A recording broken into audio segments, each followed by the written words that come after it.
श्री राधा कृष्ण भगवान की जय। वसुदेव जी एवं देवकी जी के विवाह की कथा।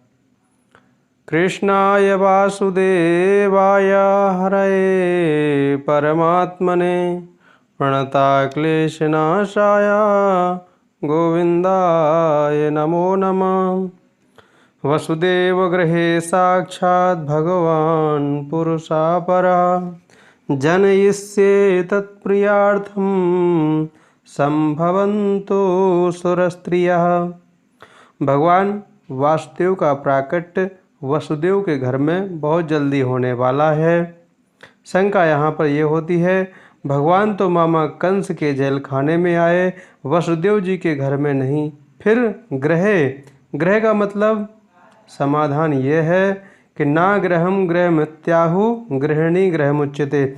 अरे ईंट पत्थरों के मकान को घर नहीं कहते, गृहिणी को घर कहते हैं। वसुदेव गृहे अर्थात वसुदेव पत्न्यायाम, वसुदेव जी की पत्नी देवकी के गर्भ में प्रभु का प्राकट्य होने वाला है। इसलिए तुम लोग जल्दी मथुरा चलो। मथुरा में प्रभु आएंगे तो हम अकेले ही चलें? ब्रह्मा जी बोले नहीं, अकेले नहीं, संभवन्तु सुरस्त्रिया, अपनी अपनी देवियों को भी साथ में लेकर जाओ, क्योंकि भगवान भी अकेले नहीं आ रहे। जनयिष्ये तत्प्रियार्थम, तत्प्रिया अर्थात श्री राधा रानी, भगवान की आह्लादनी शक्ति राधा रानी भी वृषभानु नंदिनी बनकर बरसाने में आ रही हैं। इसलिए तुम भी अपनी देवियों को लेकर उनकी रक्षा करने के लिए चलो। तब तो देवी देवता विमुग्ध हो गए और विविध रूपों में मथुरा मंडल में देवी देवताओं का अवतार होने लगा। मोक्षदायिनी परम पावन पुरी मथुरा में भगवान का नित्य निवास है। यत्र नित्यम सन्निहितो हरि, यहाँ के महाराज, यहाँ के राजा उग्रसेन बहुत ही धर्मात्मा हैं, पर इनका बेटा हो गया कंस। कसिक हिंसायाम धातु, कसी हिंसायाम धातु से कंस शब्द बना, अर्थात हिंसा में ही जिसकी स्वाभाविक अभिरुचि हो वह कंस। मार काट लड़ाई झगड़ा जिसे बेहद पसंद हो वह कंस है। इतना क्रूर प्रवृत्ति का कि एक बार तो अपने पिताजी को ही उठाकर जेल खाने में पटक आया और मथुरा की गद्दी हठात बलपूर्वक अपने बस में कर ली। एक बार इस कंस की दृष्टि में अपने चाचा देवक महाराज की बेटी देवकी के ऊपर नजर पड़ी। उसने देखा कि हमारी बहन सयानी हो गई है, तो चलो इसका संबंध किया जाए। तो वसुदेव जी महाराज ने से संबंध पक्का कराया। गाजे बाजे के साथ धूमधाम से बारात लेकर वसुदेव जी आए। हर्षोल्लास पूर्वक विवाह भी कर दिया गया। पर कंस ने विचार किया कि आजकल हमारी कुछ छवि बिगड़ रही है, लोग हमें बड़ा क्रूर निर्दयी समझते हैं, इसलिए कुछ ऐसा नाटक किया जाए कि लोग हमें दयालु समझें। सो इसने नाटक रचाया। अपनी बहन के विवाह में विदाई करते समय आंखों से आंसू टपकाने लगा। मैं अपनी बहन का रथ स्वयं अपने हाथों से ही हाँकूंगा। प्रजा देख देख कर गदगद हो गई। अरे महाराज को हम जितना क्रूर समझते थे ऐसे नहीं हैं, हृदय के बड़े कोमल हैं, देखो देखो कितने भावुक हो रहे हैं। पर देवताओं की धड़कन तेज हो गई। ये तो बड़ा नाटकी है। प्रजा पर इसने देखो अपना प्रभाव छोड़ ही दिया। लोग इसे सज्जन समझने लगे और देवकी माँ तो इससे कितनी भावुक होकर मिल रही हैं। यदि माँ देवकी भी इसके रहस्य को नहीं समझ पाई तो देवकी नंदन प्रभु फिर इसे मारेंगे कैसे? यदि कंस देवकी माँ का कृपा पात्र बना रहा तो देवकी नंदन कैसे मार पाएंगे? इसलिए इसका असली चेहरा समाज के सामने प्रकट करना चाहिए। इसलिए देवताओं ने आकाशवाणी कर दी। हस्यास्त्वामष्टमो गर्भो हंतायाम बहसे बुधा। हे अबुध कंस, हे अज्ञानी कंस, जिस बहन के विवाह में तू इतना भावुक हो रहा है, इसी देवकी का 8वां गर्भ तेरा काल बनेगा। जो ये शब्द सुना कि सारा प्रेम गायब हो गया। एक क्षण में तलवार खींच ली, देवकी के केस पकड़कर यानी बाल पकड़कर नीचे पटक दिया। भगनी हंतुमारब्धा खड्ग पाणी कचे ग्रहीत। सारी प्रजा समझ गई, अरे राम राम, ये तो सचमुच बड़ा दुष्ट है। एक ही मिनट में इसकी सारी क्रियाएं बदल गईं। दुष्टों की प्रीति पानी की लकीर है, बनते भी देर नहीं और मिटते भी देर नहीं। पग पग पर रूप बदलते हैं। तो देवकी को मारने के लिए प्रयत्नशील हुआ कि वसुदेव जी ने दौड़कर हाथ पकड़ लिया। वह पति है। पति का अर्थ है पाति रक्षति, जो अपनी पत्नी की हर प्रकार से रक्षा करे, वह पति। तो हाथ पकड़कर महाराज वसुदेव ने विवेक से काम लिया। कंस को समझाया, महाराज चारों तरफ आज आपकी वीरता का डंका बज रहा है। सा कथम भगनी हन्यात, पर ऐसे वीर होकर आप अपनी बहन को मार रहे हो। अरे वीर पुरुषों को स्त्री जाति पर तो हाथ नहीं उठाना चाहिए। तुम कैसे वीर हो? ये केवल स्त्री नहीं, तुम्हारी छोटी बहन है, और छोटी बहन बेटी के बराबर होती है, और इस समय सुहागिन नववधू बनकर विराजमान है, और उसे सौभाग्य का आशीर्वाद दिए बिना आप उस पर खड्ग प्रहार करेंगे? कितना बड़ा नाम कलंकित हो जाएगा, जरा सोचिए। ऐसा तवानुजा बाला कृपणा पुत्र कोपमा हंतुम नारहसि कल्याणी मिमाम त्वाम दीन वत्सला। आप तो दयालु हो महाराज, कुछ तो इस बेचारी पर दया करो। देखो तुम्हारे क्रोध को देखकर कितनी कातर हो रही है, कांप रही है। क्या अपराध किया है इस बेचारी ने? कंस ने कहा, वह तो सब ठीक है, वसुदेव पर मेरे काल को जन्म देगी, उसका मैं क्या करूं? वसुदेव जी ने कहा, मृत्यु प्राणी का वह सगी बहन है। जीव जन्म लेता है तो साथ ही मृत्यु का भी जन्म होता है। कब कहाँ कैसे मरना है सब सुनिश्चित है महाराज। मृत्यु जन्म बताम वीरा देहेन सहजायते अद्यवाद्य शतान्ते वा मृत्युर्वे प्राणिनाम ध्रुवा। महाराज प्रत्येक प्राणी की मृत्यु अटल है, इसे कोई टालने वाला नहीं है, इसे कोई टाल नहीं सकता। बहुतों ने प्रयत्न किया पर कोई टाल नहीं सका। अतः आप अपनी बहन की मृत्यु का कलंक ना लीजिए। कंस ने कहा, ये सब बकवास मुझे पसंद नहीं। वसुदेव जी ने अब विवेक से काम लिया कि कुछ करना पड़ेगा, और इस समय जितना हो सके काल को टालने का प्रयत्न करो। तुरंत बोले, अच्छा ठीक है, तुम्हें यदि देवकी के पुत्रों से भय लग रहा है तो मैं वसुदेव आपको वचन देता हूँ। क्या? पुत्रान् समर्पयिष्यस्या यतस्ते भयमुत्थितम्। देवकी के समस्त पुत्र मैं तुम्हें सौंप दूंगा। तुम्हें पुत्रों से भय है तो तुम्हें जो दिखावे सो करना। कंस को ये बात कुछ समझ में आई। मेरी बहन है, विवाह बेला में सभी लोगों के बीच मारना उचित नहीं होगा। चलो ठीक है वसुदेव, तुम्हारा वचन है तो मैं भी छोड़ रहा हूँ, पर जितने भी बालक हों मुझे सौंपने होंगे। मुझे स्वीकार है महाराज। दोनों दंपति को बंदी गृह में डाल दिया। मृत्यु जब सामने उपस्थित हो तो विवेकशील पुरुष को चाहिए कि जितना हो सके उसे टालने का प्रयास करे। उस वक्त वसुदेव जी ने वही किया। अरे 8 बच्चे होंगे, जब होंगे तब होंगे भी कि नहीं होंगे, हो भी गए तो 8 बच्चों के होने तक ये जिंदा रहेगा कि नहीं रहेगा, सब भविष्य के गर्त हैं। तो वर्तमान मृत्यु को तो टालना ही चाहिए। इसलिए वसुदेव जी ने विवेकपूर्वक कंस को समझाकर उस समय देवकी की मृत्यु को टाल दिया। विवेक से काम लेकर बंदी गृह स्वीकार कर लिया। कालांतर में वसुदेव के यहाँ कीर्तिमान नामक पुत्र का जन्म हुआ, जिसे लाकर वसुदेव जी ने अपने हाथों से कंस को दिया। कंस खुश हो गया, भाई तुम वचन के धनी हो, हम मान गए वसुदेव, इसे वापस ले जाओ।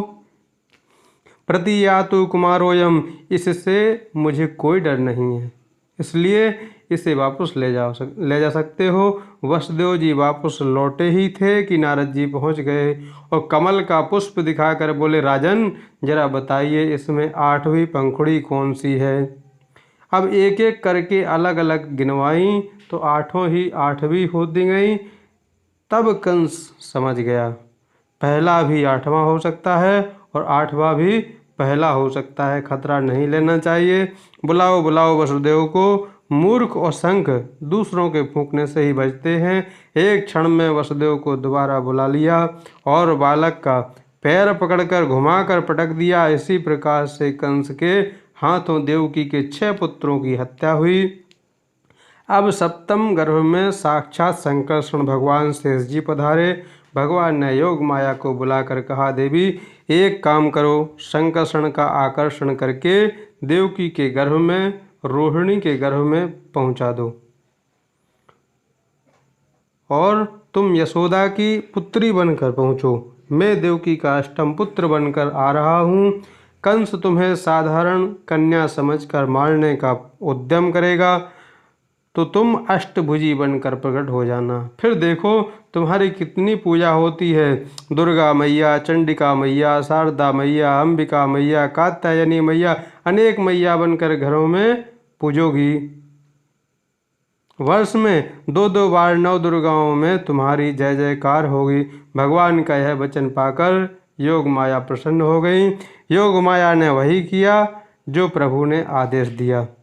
कंस को भ्रांति हो गई कि देवकी के सप्तम गर्भ का पतन हो गया। अब अष्टम गर्भ में भगवान पधारे तो देवकी माँ का मुख कमल बड़ा ही जगमगाने लगा। इतना तेज मुखमंडल पर आ गया कि बंदी गृह का अंधेरा ही दूर हो गया। कंस सोचने लगा, पहले मैंने देवकी को इतना तेज युक्त कभी नहीं देखा, क्यों न इसे मार दूं। मैं समझ गया कि देवकी के गर्भ में मेरा शत्रु प्रविष्ट हो चुका है, आ चुका है। आहेश में प्राण हरो हरिर्गुहम ध्रुवम सितो यन्नपुरे यमीदृषि। कंस ने भी देखा तो सोचने लगा, ये देवकी पहले मैंने इतनी सुंदरी और इतनी तेजस्विनी कभी नहीं देखी। इसका मतलब कि मेरा जो प्राणहर्ता हरि है वह देवकी के गर्भगुहा में आ चुका है। किमद्य तस्मिन् करणीयम। अब ऐसी स्थिति में मुझे क्या करना चाहिए। एक ही उपाय समझ में आता है, इसे मार देना चाहिए। कंस फिर सावधान होता है, नहीं नहीं, स्त्रिया स्वसु गुरुमत्या वधोयम। ये केवल स्त्री मात्र थोड़े है, मेरी बहन भी तो है। मेरी बहन है, गर्भवती है, इसके मारने से स्त्रीवध होगा और बालवध भी होगा। कितना बड़ा कलंक मेरे जीवन में लगेगा। अरे मरना तो एक दिन पड़ता ही है, पर मरने के बाद मेरे जैसे पापियों को दुनिया वर्षों तक गाली देती है। अब देखिए ये कैसे विचार कंस के मन में आ रहे हैं, क्योंकि देवकी के सम्मुख खड़ा है तो हरि का सामना हो रहा है, गर्भस्थ गोविंद के सम्मुख खड़ा है, इसलिए इसके भाव में बड़ी सात्विकता आने लगी। पाप से डर लगने लगा। बहन की हत्या नहीं करना चाहिए, बाल हत्या नहीं करना चाहिए। जीवन में इतना कलंक लगेगा कि धोते नहीं बनेगा। अरे छोड़ो, इतने मर गए, इसे भी ठिकाने लगा देंगे। सोच कर चला जाता है और जब अपने घर पहुंचता है, राजमहल में पहुंचता है तो माथा गर्म हो जाता है। खतरा नहीं लेना चाहिए और जब देवकी के सामने आता है तो विचार बदल जाता है। ये स्थिति हो गई कि परीक्षित जी उसको बता रहे हैं सुखदेव जी के, कंस की ये स्थिति हो गई कि आसीना संविसंस्तिष्ठन् भुंजाना पर्यटन महीं चिंतयानो ऋषिकेशा मपश्य तन्मयम जगत। बैठते उठते चलते फिरते खाते पीते सोते जागते 24 घंटे काला काला मुरली वाला इनकी आंखों में नाचने लगा। हर तरफ इसे वही नजर आता है। पर देवताओं ने जब देखा कि देवकी माँ के गर्भ में गोविंद आ गए हैं तो सोचने लगे, चलो स्वागत गान करें, भगवान का सम्मान करें। सारे देवता आ गए और ब्रह्मा जी व शिव जी को आगे करके उस बंदी गृह में पहुंचकर गर्भस्थ गोविंद की स्तुति प्रारंभ कर दी। इसे गर्भस्तुति कहते हैं। सारे प्रकृति आज प्रभु के स्वागत में सुसज्जित है। आइए हम भी स्वागत करें। स्वागतम कृष्ण शरणागतम कृष्ण, स्वागतम कृष्ण शरणागतम कृष्ण, स्वागतम सुस्वागतम सुस्वागतम कृष्ण, स्वागतम कृष्ण शरणागतम कृष्ण। सत्यव्रतं सत्यपरं ते सत्यं, सत्यस्य योनिं निहितं च सत्ये, सत्यस्य सत्यमृतसत्यनेत्रं सत्यात्मकं त्वं शरणं प्रपन्ना। स्वागतं कृष्ण शरणागतं कृष्ण, स्वागतं कृष्ण शरणागतं कृष्ण। स्वागतं सुस्वागतं सुस्वागतं कृष्ण, स्वागतं कृष्ण शरणागतं कृष्ण। शृण्वन् गृह्णन् संस्मरन् च चिन्तयन् नमामि रूपाणि च मङ्गलानि ते, क्रियासु यत्त्वच्चरणारविन्दयो राविष्टचेता न भवाय कल्पते। स्वागतं कृष्ण शरणागतं कृष्ण, स्वागतं कृष्ण शरणागतं कृष्ण। स्वागतं सुस्वागतं सुस्वागतं कृष्ण, स्वागतं कृष्ण शरणागतं कृष्ण, शरणागतं कृष्ण। बोले भक्तवत्सल भगवान की जय। जय जय श्री राधे। सब देवताओं ने मिलकर गर्भगत हरि की गर्भ स्तुति की। हे प्रभु, आप ही त्रिकालाबाधित सत्य हो। भूत वर्तमान भविष्य में शाश्वत सत्य आप ही हैं। ऐसे हैं प्रभु, आपको हम बारंबार प्रणाम करते हैं। त्वत्पाद पोतेन महत् कृतेन कुर्वन्ति गोवत्स पदम भवाब्धिम। आपकी कृपामयी चरण कमलों की नौका का जो आश्रय ले लेते हैं, वह इस भव सागर को बछड़े के पैर के गड्ढे के समान बड़ी सहजता से पार कर जाते हैं। हेन्ने रविंद्राक्ष विमुक्त मानिनस त्वय्यस्तथा भावदविशुद्ध बुद्धया। हे प्रभु, हे अरविंदाक्ष, जो प्राणी अभी मुक्त तो हुए नहीं पर अपने को मुक्त मान बैठे हैं, विमुक्त मानिनः अर्थात मन के लड्डू खा रहे हैं, अभी मुक्ति की स्थिति आई नहीं पर अपने आप को मुक्त मान बैठे हैं और फिर अपने को ही ब्रह्म कहकर आपके चरण कमलों से अपने भावों को समाप्त कर देते हैं। उनकी बुद्धि बिगड़ जाती है।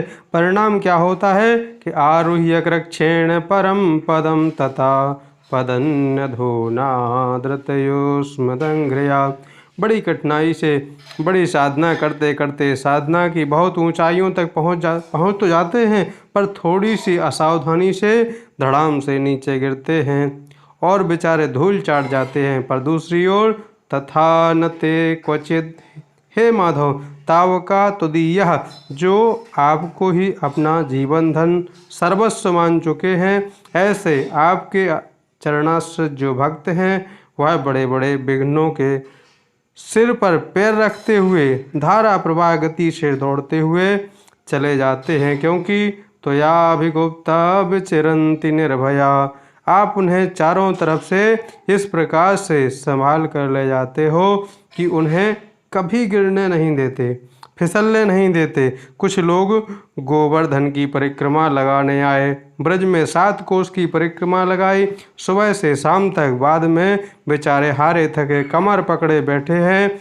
हे भगवान, अब तो एक कदम भी नहीं चला जाता। 5 साल का एक बच्चा भी उनके साथ आया था, वह उछल कूद रहा था। किसी ने पूछा, बेटा तुम भी परिक्रमा किसी ने पूछा, बेटा तुम भी गया था परिक्रमा देने, तूने भी परिक्रमा की, फिर तू क्यों नहीं थका? बच्चा बोला, हम तो पिताजी के कंधे पर बैठ कर गए थे, तो यात्रा तो उसकी भी हुई, पर थकान कहीं भी नहीं, क्योंकि अपने पैरों पर हम चलते ही नहीं। तो जो अपने बल का गर्व लेकर चलेगा वह गिरेगा भी, थकेगा भी, फिसलेगा भी, अनेक प्रकार से समस्याएं आएंगी। और जो गोविंद की दया के बल पर चलेगा वह बड़े बड़े विघ्नों के ऊपर पैर रखता हुआ दौड़ता चला जाए, उसे कुछ भी पता नहीं चलेगा। इसलिए प्रभु आपके भक्तों का कभी पतन नहीं होता। इसी बात को मानो अनुवाद ही गोस्वामी जी ने रामचरितमानस में किया है। जे ज्ञान मान विमत तव भव हरणि भक्ति न आदरी, ते पाई सुर दुर्लभ पदावदपि परत हम देखत हरि। हे हरि, जो ज्ञान के अभिमान में उन्मत्त होकर भव का हरण करने वाली भक्ति का आदर करना छोड़ देते हैं, उन ज्ञानाभिमानियों को ब्रह्मलोक के पदों को प्राप्त करने के बाद भी गिरते हुए हमने देखा है। ये वेद भगवान प्रभु की स्तुति करते हुए रामचरितमानस के उत्तरकांड में कहते हैं। इसलिए भगवान के चरण कमलों का आश्रय लो। भगवान के चरण कमल का आश्रय कैसे लें? भगवान की लीलाओं को पहले खूब सुनो और दूसरों को भी सुनाओ। सुनाने वाला ना मिले तो तुम ही सुनना प्रारंभ कर दो, पर कोई सुनने वाला ना मिले और सुनाने वाला ना मिले तब क्या करें? भगवान की लीलाओं का स्मरण करो, चिंतन करो। स्मरण और चिंतन में क्या भेद है? अप्रयत्नश्चित्तव्यापारा स्मरणम सा प्रयत्नश्चित्त व्यापारो चिंतनम। जिसको याद करने के लिए चित्त पर जोर लगाना पड़े उसका नाम चिंतन, और जो बिना चित्त पर जोर दिए ही आ जाए उसका नाम स्मरण। तो भगवान की लीलाओं का स्मरण करो। कदाचित विस्मृति हो रहा हो तो चिंतन करो। चित्त पर जोर देकर उसे याद करो। और इस प्रकार से जितने अपने चित्त को गोविंद के चरण कमलों में चिपका लिया, जिसने गोविंद के चरण कमलों में अपने चित्त को चिपका लिया, वह फिर भवाटवी में कभी नहीं भटकता, इस 84 लाख योनियों के चक्कर में नहीं पड़ता। बड़ी सुंदर स्तुति करने के बाद अंतिम श्लोक में देवताओं ने देवकी माँ की भी स्तुति गाई। दिष्ट्याम्बते कुक्षिगता परापुमान। हे माँ, आप कितनी भाग्यशालिनी हैं कि अनंत कोटि ब्रह्मांड का अधिनायक नारायण, अनंत कोटि ब्रह्मांड का नायक नारायण है। प्रलय के समय जो सबको पेट में रख कर सो जाता है, वह परमात्मा तेरे पेट में कैसे समा गया? इसलिए अब तुम्हें कंस से डरने की कोई आवश्यकता नहीं है। माँ भूत भयम भोजपतेर्ममूर्षो। तब अब भोजपति कंस को तुम मरा ही समझो और निश्चिंत रहना। इस प्रकार समझा बुझाकर ब्रह्मा, शिव आदि समस्त देवी देवता अंतर्ध्यान हो गए। इसके बाद भगवान श्री कृष्ण के जन्म की लीला आप श्रवण करेंगे अगले सत्र में। तब तक के लिए जय जय श्री राधे। मन और वाणी को पवित्र करने के लिए प्रभु नाम का आश्रय लेना परम आवश्यक है। इसलिए नाम स्मरण करें प्रभु का।